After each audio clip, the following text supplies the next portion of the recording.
Hey everyone, Erin here. Welcome back to the Impatient DIYer. Today I'm coming back with 2 more Valentine's DIYs. So far I've done these in groups of 2. I'm just gonna keep going with it.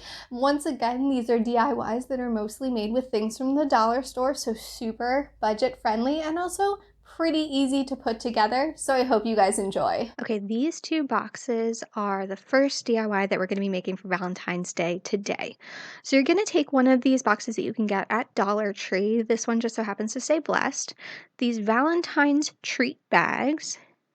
And then you are also going to need a cutting board, something to cut the bag with. I'm just using a sharp razor. And this square, gosh, I'm forgetting the word, and white paint. What is the word? Sanding paper. Good Lord.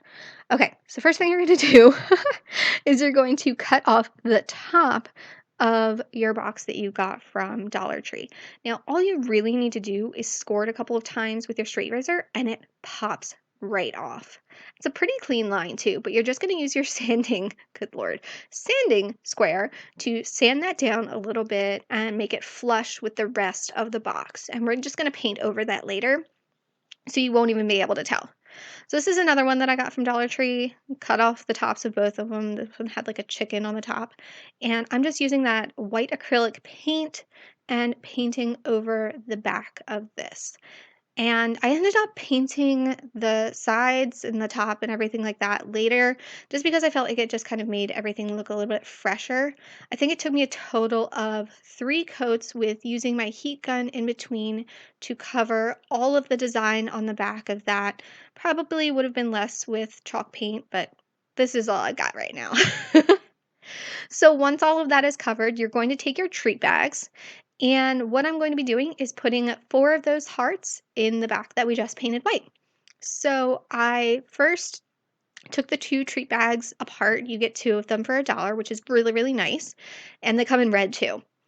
And I am cutting the strings at the top and then cutting down the sides because I'm just going to be using the front of this. And I actually ended up saving the back. So if I wanted to do another, like, it's a lighter burlap. So I think it's kind of pretty and would be really nice to have for spring stuff. So I'm definitely keeping that in my stash. Now, it took me way too long to cut out these squares.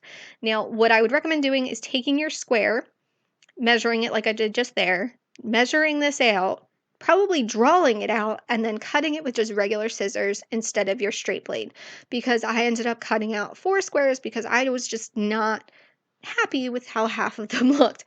And it does not cover the back completely. You'll see that towards the end of this, but I feel like it covers enough that if you're looking at it straight on, you can't really tell. So I'm trying not to be a perfectionist there. Leaving that for the next DIY. It's fine. After I finally got 2 squares that I liked, I used matte Mod Podge that I got from the Dollar Tree and just painted that on the back and then stuck the 4 heart burlap part on top of that. And then after I did that, I did another layer of the matte Mod Podge to just really seal that in. I think that's why you do a second layer. Still haven't looked that up, but that's what I did. And I did that to both of those. Now, I got like fuzz in my matte Mod Podge that I put on the top. Does anyone else get fuzz when they do a top layer? Is that my brush? Is that my Mod Podge? Is that the burlap? Tell me if anyone else has ever experienced this, because I was a bit confused. Next is just kind of me playing around with what I wanted to put on top of these, because they just looked a little plain Jane. So at first I thought, like, okay, I'll put these flowers on. And then I stared at it for a real long time there, trying to decide what I wanted to do with life. And I remembered, I think my brother actually reminded me that I have these cute little foam hearts that I got from the Dollar Tree that are super tiny. So I started playing around with those, trying to figure out kind of what I wanted where. And I ended up really, really liking just all white on one and all red on the other. So this is what I ended up going with. And they have an adhesive back on them. So I just took off the adhesive, stuck them on there, and I think this turned out really, really cute. I think it'd be really good on like a tiered tray or just kind of next to some bigger decor.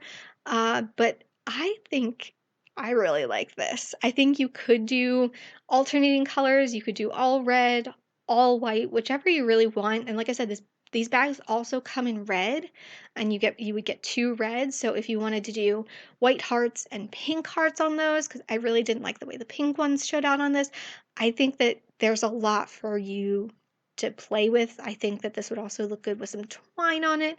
I really just like the simplicity of it. I'm going for kind of the old-fashioned Valentine's colors, but this is what they turned out to be. And this is the next DIY that we're doing. It's this cute little February tag. So I am using some leftover Christmas tag decor, my baby pink folk art that I've been using for everything. I tried to get the front of the tag off to see if it would come off and gave up on that. So here we are painting the back after you take the ribbon off. Now this one's the same. I did use acrylic paint, so it did take me about 4-ish coats to do this. I think, no, maybe this one only took me 2. I think this one only actually took me 2 because this is a really, really old paint and it's thicker. I feel like it's lost some of its watery consistency, so it kind of almost comes out like a chalk paint. I have used this bottle to the very end, I promise. The next video that I'm putting out shows the very, very end of this bottle for Valentine's Day. So once this is fully painted with those 2 coats, using this stencil and this burgundy deco paint that I've been using in a lot of my crafts. And the stencil I got from Amazon. I'll try and find it on there and post the link below because it comes with a ton of fonts, uppercase, lowercase, cursive. This one I feel like was just super basic, and I really liked that. I'm using my square and some painter's tape to just kind of create a straight line to paint this on there. Now you can see that I've got that sponge brush up there. I tried to sponge brush this on here. It went so terribly wrong, so I decided to just take that out. And I used a baby wipe to wipe that off. It came right off because it wasn't dry. And I am just using a regular paintbrush that I got from Michael's. I feel like this turned out a little bit better, but holy perfectionist Batman, did I have a hard time with this entire craft after painting it pink. I should have just cricketed some letters, but I was like, you know what? I'm going to branch out. I'm going to do some painting, some stencils, freehand. It's going to be great. It was very stressful for me. Very stressful. I give so much props to people that can freehand things and enjoy that. Like, I wish that I did not feel as stressful as I did making this.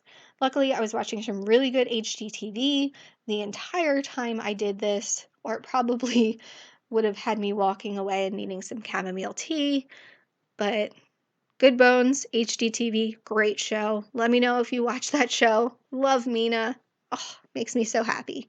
So what you see here is I'm just kind of filling in the bee from the stencil, and this is just the Feb part of it.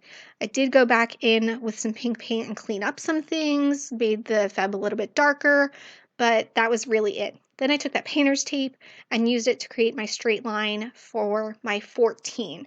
And I think the 14 is what really created the stress for me. I couldn't decide what I really wanted my 14 to look like, and I probably should have thought a little bit more about that. Or I should say really just the 4. I also used a paintbrush that was way too, oh, what's the word? Like, I don't know, not flowy. There's a word for it. Someone help me with the word. I don't know. But I used this paintbrush. I probably got it at a Dollar Tree, which should have told me how terribly this was going to go. But it was like the paint didn't flow on it. I could barely get the outline kind of thing with it. I switched back to my go-to paintbrushes from Michael's, and that made me a lot happier. But it was a struggle. This was a struggle. So here I am making the 4 kind of look like this, and I was not happy with that. The 1 I was insanely happy with. The one, I did it, it was done.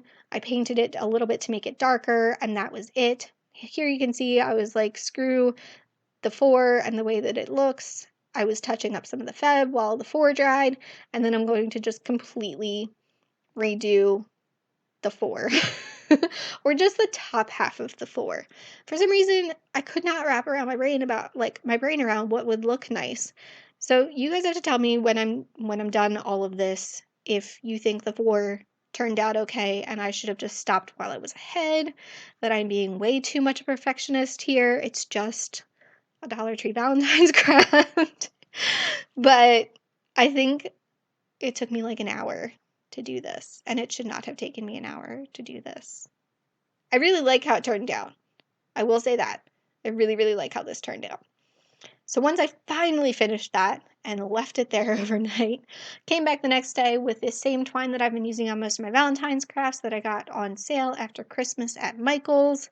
It's, I think, $3.99 not on sale, and my new hot glue gun because my other one died. I'm really sad about the death of my hot glue gun. I thought I had a little bit longer with it. I love this one. This one is awesome. And I know everyone really, really likes the Surebonder ones. I decided to give this one a try because it's pink, and I obviously like pink. So I will leave a link for this one down below if you guys want to check that out. So I just wrapped this around here 4 times, and like I said, very particular during this whole tag making thing. I had to make sure that they were all evenly spaced and it was nicely glued down. You can see here I didn't cover the back. I probably will at some point in time. I was just very frustrated with this one, even though I really like how it turned out. You can see here I am evenly spacing them out and crossing them and everything here. Then I'm just making a quick finger bow to put at the top. For some reason, I didn't like the way my finger bow turned out. It was like I didn't tie the center tight enough, so I may go back and retie that. It still looks okay, I think, but it doesn't look as nice as the one on my home sign that I did in my last video with the book page heart. I really, really like the way that that one turned out. Still cute. I still think it brings like the sparkle, and it ties in all of my decor. All of my Valentine's decor has been in these 3 colors. So I really like that this kind of brought all of that together. This is one of the last videos I'm going to be doing on these kind of crafts with these colors. So I was really glad that I finally got to do that, even though it frustrated the heck out of me. Till the very end when the twine wouldn't glue down for some reason or other. So this is this one done, and I got to display all of this together in the front entryway of my parents' house with some of my previous decor items, the vase that I made with the same pink, these blocks that I made to look like concrete, and I think everything turned out super, super cute. And that is that for those Valentine's DIYs made with mostly things from the Dollar Tree. Super budget friendly. Hope you guys learned a little bit from my perfectionism and from my mistakes on these, and I hope to see you guys next time. Bye for now.